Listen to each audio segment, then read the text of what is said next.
Welcome in शिक्षा nature.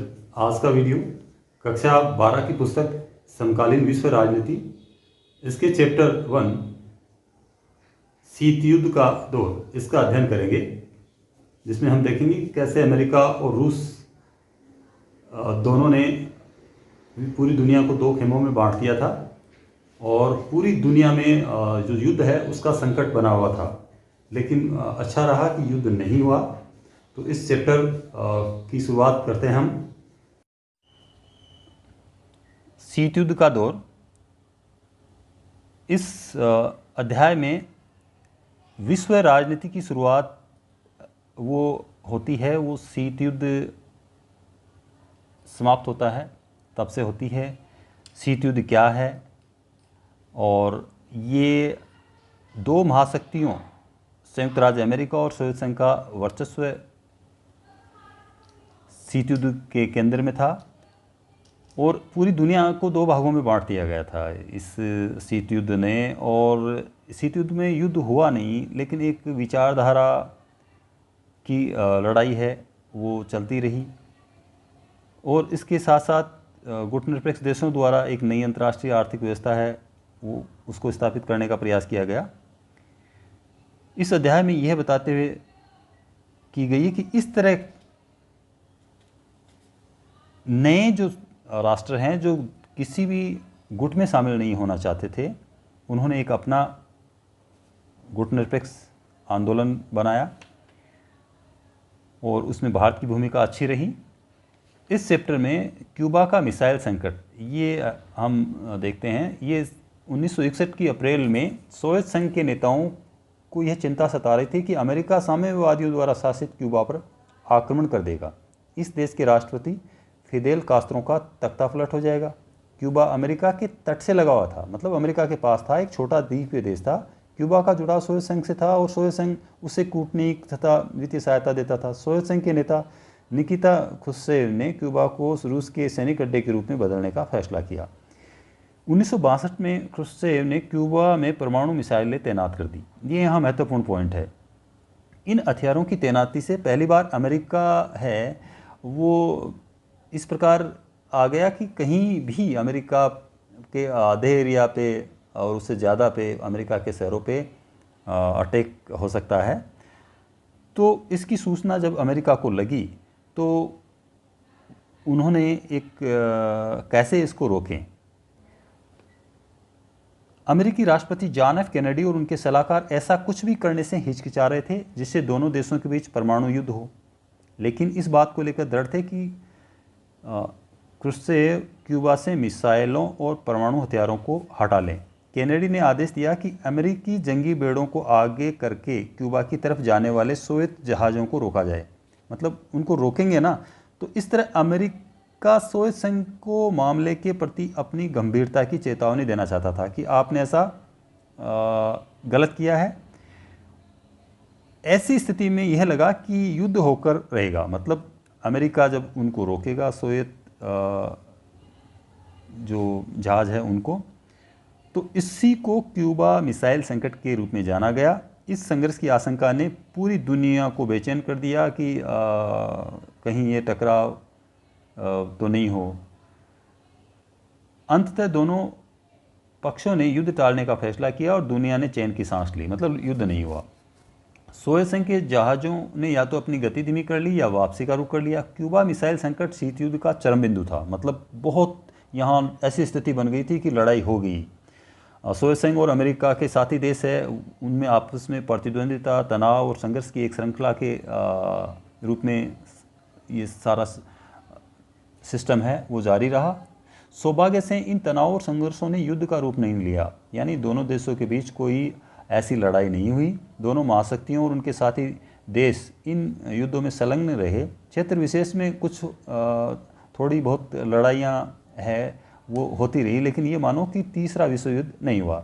शीत युद्ध सिर्फ जोर आजमाई सैनिक गठबंधन अथवा शक्ति संतुलन का मामला भर नहीं था, बल्कि इसके साथ साथ विचारधारा के स्तर पर भी एक वास्तविक संघर्ष जारी था। विचारधारा की लड़ाई इस बात को लेकर थी कि पूरे विश्व में राजनीतिक, आर्थिक और सामाजिक जीवन को सूत्रबद्ध करने का सबसे बेहतर सिद्धांत कौन सा है। पश्चिमी गठबंधन का अगुवा अमेरिका था और यह गुट उदारवादी लोकतंत्र तथा पूंजीवाद का समर्थक था।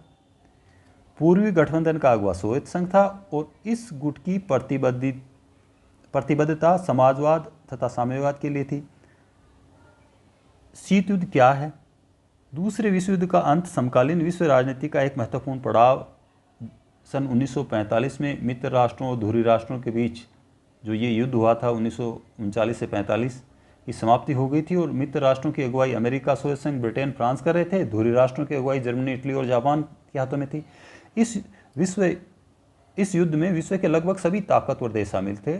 यह युद्ध यूरोप के बाहर भी हुआ।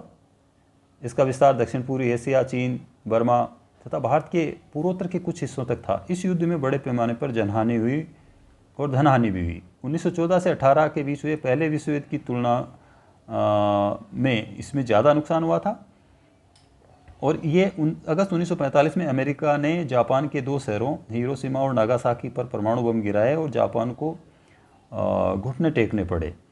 इसके बाद दूसरे विश्व युद्ध का अंत हुआ। परमाणु बम गिराने की अमेरिकी फैसले की आलोचना भी हुई कि जापान तो आत्मसमर्पण करने वाला था, ऐसे में बम गिराना गैर जरूरी था।